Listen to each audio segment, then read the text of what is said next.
Assalamualaikum warahmatullahi wabarakatuh. Nah, di sini saya ingin mengatakan bahwa dulu di Lebak Banten itu bukan seperti ini yang terlihat di video ini ya.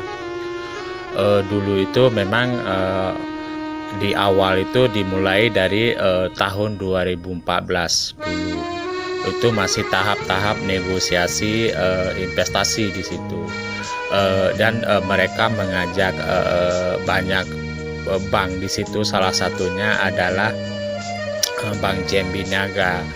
Kebetulan waktu itu saya di Bank Jambi Naga itu menjabat sebagai manajer sindikasi. Nah, jadi waktu itu memang kita pelajari proposal dari pihak Ciputra Group dalam rangka untuk master plan-nya untuk pembangunan kota baru di wilayah Kabupaten Lebak Banten.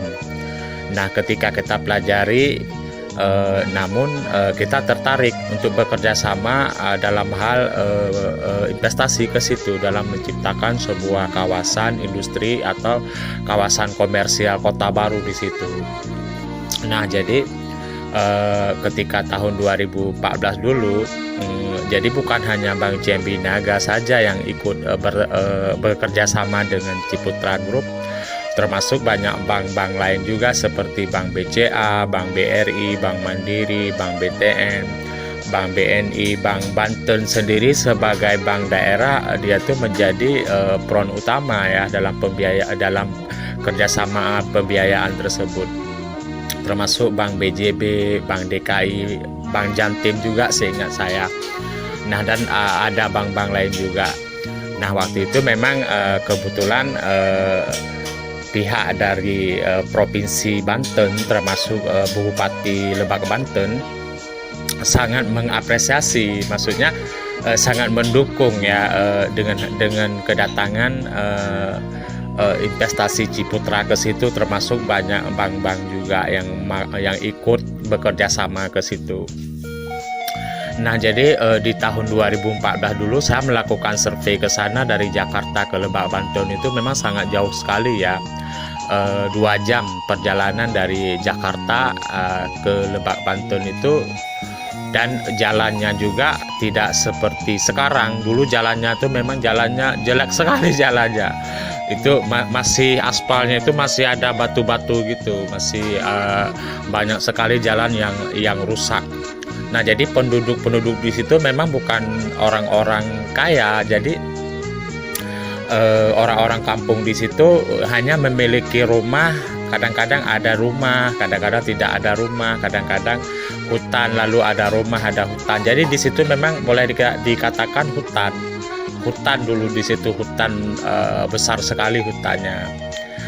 Misalkan kalau kita ngomong ini, ibarat kalau di Aceh itu seperti Sare ya, seperti di Sare ya, hutannya seperti itu. Jadi akses orang aja ke situ itu memang agak susah. Jadi apalagi kita orang kota, orang Jakarta masuk ke kampung atau masuk ke hutan, mungkin saya dulu agak sedikit pesimis ya, soalnya ini ngapain ke sini investasi, bagaimana nanti? Karena kan waktu itu memang saya baru menjabat sebagai manajer sindikasi itu baru 3 bulan 4 bulan, maka saya kan belum bisa melihat bahwa perkembangan jangka panjangnya bagaimana gitu, atau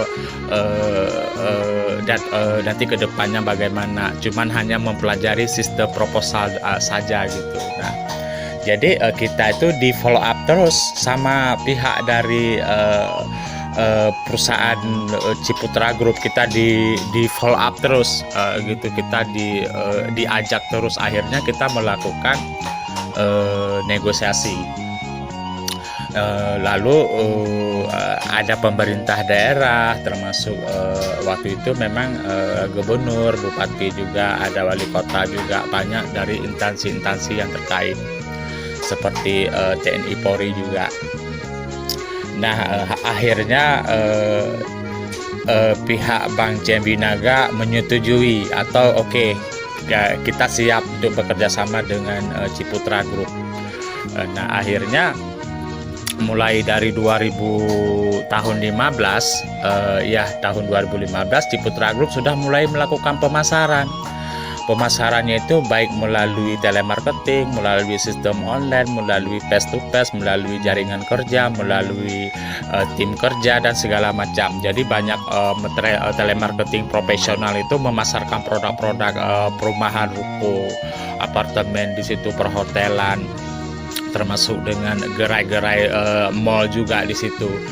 Dia tuh memasarkan itu bukan hanya di Indonesia, tapi memasarkan itu ke luar negeri, ke Singapura, ke Malaysia, ke Thailand, dan kemana-mana. Maka uang dari luar negeri itu masuk ke Indonesia, masuk ke Banten, masuk ke Kabupaten Banten. Nah, jadi dalam progres 2021 sekarang, saya kemarin tuh baru konsultasi sama teman saya bahwa dia di situ sebagai sebagai manajer strategik di Ciputra Group ya. Di tahun 2021 sekarang orang tuh udah mampu memasarkan produk mereka itu rumah mencapai 20.000 unit sekarang. Nah, jadi apartemen sudah mencapai sekitaran 1.000 unit, ruko mencapai 2.000 unit, termasuk fasilitas-fasilitas lain seperti pembangunan sekolah, pembangunan masjid, rumah ibadah dan lain-lain. Di situ orang itu kan membeli tanah di situ. Misalkan membangun masjid itu kan tanah itu dibeli oleh Yayasan Muslim Indonesia, Ikatan Muslim Indonesia. Nah, jadi memang sekarang itu fasilitasnya sudah lengkap di situ. Kita enggak usah jadi Ciputra ini dari 2001 ini nanti sampai ke 2027 atau 2030 orang itu punya klaster lain. Klaster lain itu sesuai dengan program proposal dulu, memang mereka itu ingin membangun wilayah situ mencapai 50.000 unit. Dari perjanjian awal di 2014 dulu. Nah, memang sekarang itu sudah mampu mereka bangun itu mencapai 23.000 unit. Nah, jadi tahap kedua nanti mereka itu akan membangun lagi unit-unit baru sampai 50.000 unit. Nah, kita bisa pelajari dari pengalaman mereka atau pengalaman saya juga waktu itu ketika saya di posisi manajer sindikasi. Sekarang itu Agung Podomoro Group masuk ke situ. Sekarang ketika melihat progres Citra Maja sekarang itu sudah mulai perkembangannya sudah mulai pesat, jadi sedang booming di situ. Nah, jadi seharusnya orang mikir, kenapa sih aku investasi ke Kabupaten Lebak Banten sedangkan jauh sekali dari Jakarta, bisa menempuh 2 jam perjalanan. Nah, di situ hutan, nanti keuntungan kita apa? Nah, jadi dulu itu harga tanah di Lebak Banten itu 30.000 per meter karena di situ dulu hutan. Sekarang dalam jangka 7 tahun atau 6 tahun lebih, sekarang sudah mencapai 4 juta sampai 5 juta per meter tanah di situ. Maka nilai investasi kan meningkat sekali dalam jangka di bawah 10 tahun. Nah, maka Agung Podomoro sekarang kan sedang membuat master plan pembangunan The New City baru atau Kota Agung Podomoro atau Kota Tejo. Orang itu lebih jauh lagi dari Ciputra Group ini melakukan investasi ke Tejo, wilayah Tejo, tapi sama di Kabupaten Lebak Banten juga. Nah, jadi Kabupaten Lebak Banten itu memang kotanya kecil sekali. Dulu PAD-nya paling setahun hanya bisa memperoleh paling ya di bawah target terus, karena di situ nggak ada industri, di situ nggak ada pabrik, di situ nggak ada apa-apa. Cuma hanya di situ pertanian biasa seperti orang berkebun, nanam ubi, nanam singkong, nanam sayur-sayur mayur seperti hal biasa. Nah, di situ juga nggak ada sawah juga kecil sekali gitu. Jadi pendapatan masyarakat di situ ketergantungan dari hasil kebun sama sawah. Nah, jadi memang ekonomi wilayah di situ dulu memang nggak berkembang sekarang. Dulu mereka itu lebih miskin dari kita Aceh ini sebenarnya.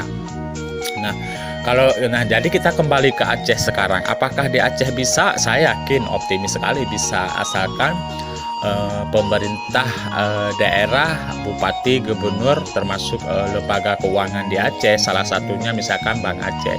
Bank Aceh itu seharusnya harus menjadi front terdepan ya untuk pembangunan Aceh yang berkesinambungan gitu ya. Yang saling bekerja sama. Jadi Bank Aceh itu harus bekerja sama dengan pemerintah Aceh atau membantu pemerintah Aceh untuk pembangunan Aceh atau pembangunan ekonomi atau menciptakan kota-kota baru di Aceh. Nah, salah satunya melalui program seperti ini. Misalkan kita selaku pengembang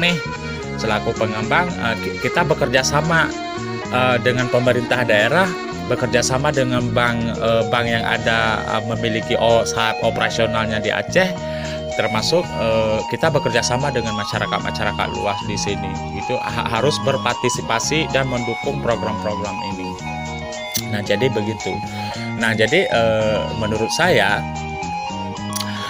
kita harus belajar dari daerah lain, dari pengalaman daerah lain kita harus belajar. Nah, misalkan kita harus menunggu nih nanti Aceh akan berkembang secara waktu yang sebagaimana mestinya. Kita nggak bisa seperti itu. Jadi perkembangan ini harus kita bentuk, harus kita program. Jadi dalam menciptakan sebuah ekonomi itu kita harus membuka program, harus membuat program, harus kita desain program-program tersebut sesuai dengan visi dan misi kita, sesuai dengan program kita, sesuai dengan target kita gitu. Nah, jadi antara pemerintah daerah, lembaga keuangan, pihak developer dan masyarakat juga harus sama-sama mendukung, Nah, jadi salah satunya bagaimana cara pihak lembaga keuangan untuk mendukung program ini, salah satunya adalah untuk ikut bekerja sama dengan kita, harus bekerja sama dalam segala sektor. Jadi harus saling ada kepercayaan. Jangan misalkan nanti Bang Aceh selalu bilang nggak mau, resiko segala macam. Kalau kita bilang resiko, ya sampai kapan kita tidak akan terjadi resiko. Sebenarnya nggak ada resiko di sini. Kalau kita benar-benar membuat program sesuai dengan skema gambar kerja, atau kita membuat program-program yang bagus, tidak akan terjadi resiko sama sekali. Nah, tujuan kita salah satunya di sini adalah untuk mencari uang dari luar Aceh, kita bawa ke Aceh. Uang dari sana itu kita bawa ke sini. Jangan uang dari sini kita bawa ke Aceh, tapi uang dari luar Aceh kita bawa ke sini. Nah, salah satunya seperti ini. Makanya saya bilang kita butuh tenaga-tenaga profesional atau SDM yang memiliki skill yang bagus untuk berkecimpung ke sini. Jadi kita bekerja sama gitu. Jadi jangan kadang-kadang banyak sekali tuh alasan orang di bank itu males karena dia kerjanya terlalu banyak gitu.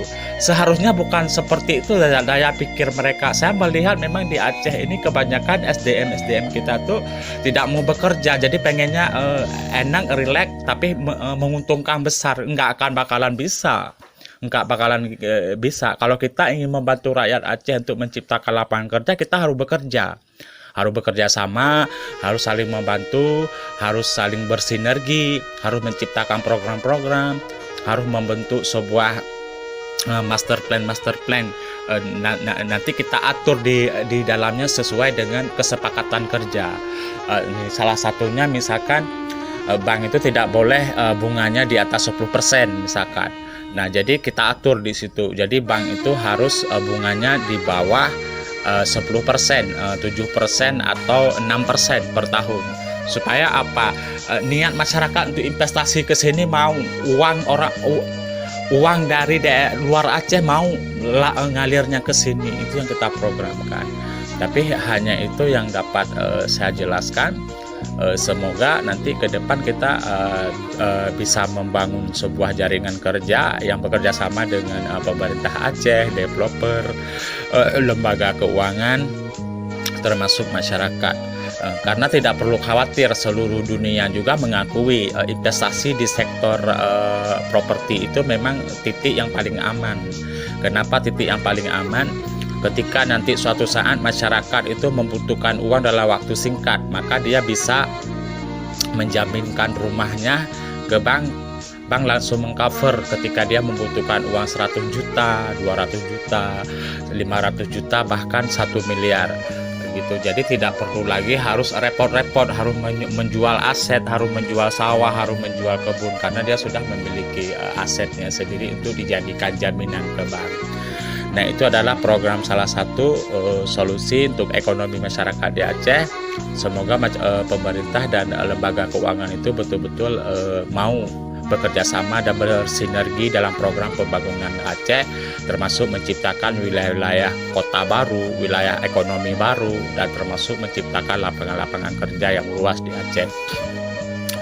Nah, jadi hanya ini yang dapat saya jelaskan. Semoga kita semua nanti bisa bekerja sama gitu. Nanti kita akan bentuk tim-tim juga. Kita akan cari orang-orang profesional untuk kita bawa ke Aceh untuk kita ciptakan program-program seperti daerah lain. Soalnya kan di Provinsi Medan seperti itu juga, di Provinsi Kalimantan seperti itu, di Manado juga seperti di Makassar itu seperti itu. Masa di Aceh aja nggak bisa gitu. Kalau kita tidak berani, kita akan kalah terus sama daerah-daerah lain. Kita itu harus bekerja sesuai dengan master plan kita, sesuai dengan visi dan misi kita. Kita tidak perlu berbicara banyak, tapi yang kita inginkan adalah kerja. Maka dengan kita bekerja, maka hasilnya itu akan ada. Kalau kita hanya bicara tapi hasilnya tidak akan bisa. Karena apa? Jadi antara bicara dengan kerja itu harus punya harus nyambung, harus konektivitas. Oke, terima kasih. Wassalamualaikum warahmatullahi wabarakatuh.